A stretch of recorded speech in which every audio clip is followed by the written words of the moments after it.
but the man chose death.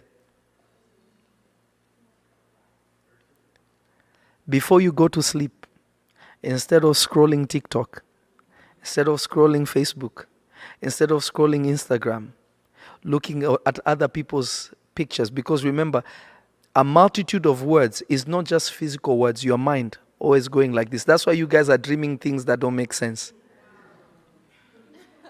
1 minute you're eating beans, the next minute you're swimming, the next minute you're in a car, then you can't even make sense of it because your thoughts are also like that.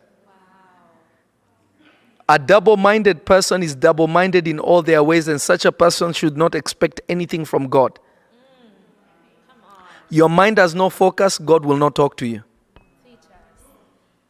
Because he knows you'll be talking to nothingness.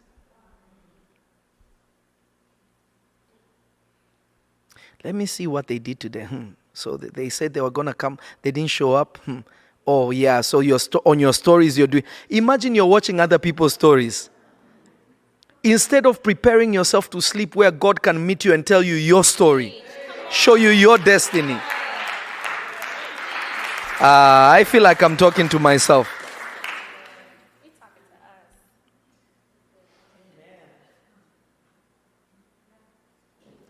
Me, my sleeping time is the most sacred time for me. Nothing is more important for me than that. I will prepare myself before I sleep. I will make sure I detox of anyone that maybe annoyed me in the day. I will repent where I need to repent. I'll make sure my mind is so much on Jesus so that by the time I sleep, Jesus will speak to me. You have no idea how many times God has spoken to me where I was not praying, but I prepared myself to sleep. We're going to tell Uncle JT to talk to Prophet Obed to send the video of the young girl in Ghana that I'm putting through school right now. There's a young lady, Prophet. I went to Ghana to support my brother, Prophet Obed, when he was launching his ministry. I was so jet lagged. I flew with Andrew, Prophet EJ, and myself. My son Lee was with me. I think Van also went with me. Jeremy, Spider-Man went with me also. I remember how jet lagged we were. It was a mess. It was terrible. And they were like, all right, we landed. Okay, you're going to service. And then tomorrow you're going to... I didn't even know that I'm preaching, but Prophet John, Prophet Obed's dad, and he's a mighty man of God. That's our daddy. He told me when I'm sleeping, I fall asleep. I was supposed to be in church at 10 in the morning. I woke up at 12. Thank God Africa Church is forever. I was knocked out. But at 6, around 5:36, the angel of the Lord came to me and put me in a vision of the night. Took me, I saw this woman. He gave me the woman's first name, last name, how her husband just divorced her, how she's worried about putting her daughter to school. He gave me names and details. And when I came back to myself, I was so tired. I said, wait, you know what? I'll write it down when I wake up. And to remember, I fell asleep again. I was gone. So I had a dream from God or a vision from God. And then I went back to sleep, my regular sleep. By the time I was waking up, I was rushed to church. Get to church. The prophet said, I want you to teach. Thank God for the spirit of revelation. I grabbed my Bible. I started teaching. He said, minister to a few people. I prophesied 1-2 people. Then in the middle of my prophetic ministration, I remembered the vision of the night. I said, there's a woman. Your name is this. Your husband just left you like this. You have a daughter and you're sitting like this. I described the house. The woman came out. Everyone was shocked. The woman said, I actually just changed my last name from what I was to what my husband had to my father's name, which is the name I used to use when I was young. And I said, listen, God did not tell me to bind a spirit, bind a demon. I know God showed me about your daughter because you're worried about school, because I'm supposed to take her through school. So from now on, I'm paying for your child's school. She sent me a video from through Prophet Obed, that thank you, Prophet, that now my school and all that, and she's a brilliant person. But I'm just trying to show you that when you learn how to prepare yourself, God will interrupt you to save a soul. God will interrupt you.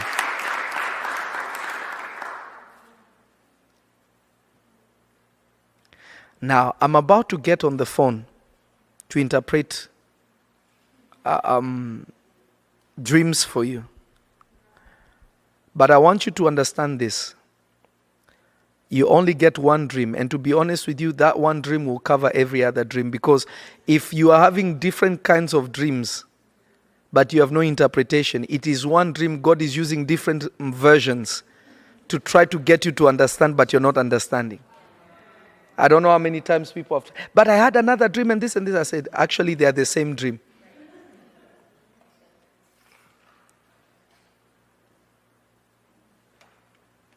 Now, I'm going to give you a few principles to prepare you before we do dream interpretation.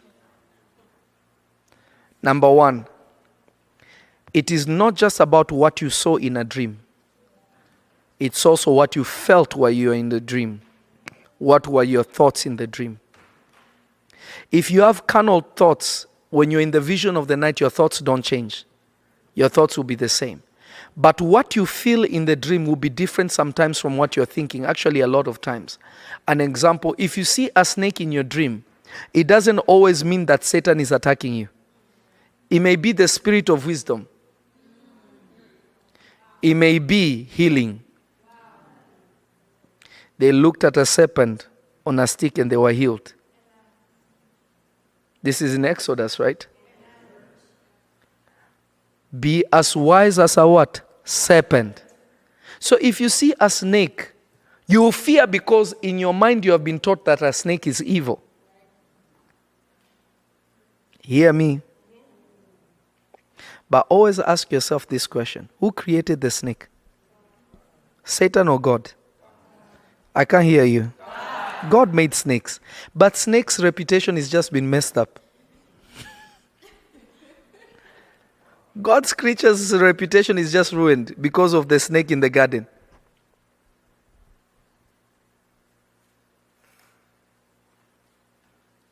So if you see a snake, it is not always negative. That's why you need to know how it felt when you saw the snake. You saw the snake, your mind is saying the devil, but your heart is calm. You know it is not the devil. You need to ask yourself, who is sick in my family? Maybe God is sending healing. Or, oh, wait a minute. God is telling me to be wise. It is not always negative. Somebody said it's Deuteronomy chapter 13. Thank you. Thank you.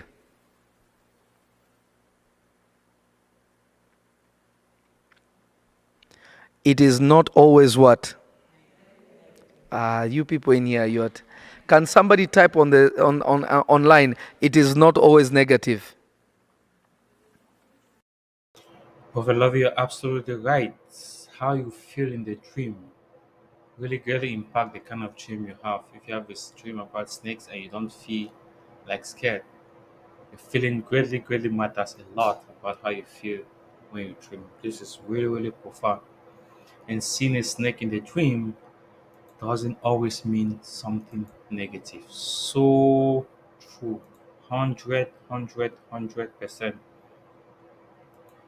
100% true, Prophet Lovey. This is really deep. Most of the time when I dream and I see snakes in the dream, I'm always like worried. Like, because snakes signifies evil. That is so true, but some of it sometimes it's not always evil, as the prophet says. This is really deep. Not just deep, but extremely profound. Thank you, Prophet Lori, for sharing this insight, especially about what to do before we sleep. Setting an atmosphere where Jesus can give you dreams and keeping that mindset. Because sometimes when we think about something, we are prone to dream about that thing. So having a mindset of setting a godly mindset, it's really, really, really important. Thank you so much for sharing this.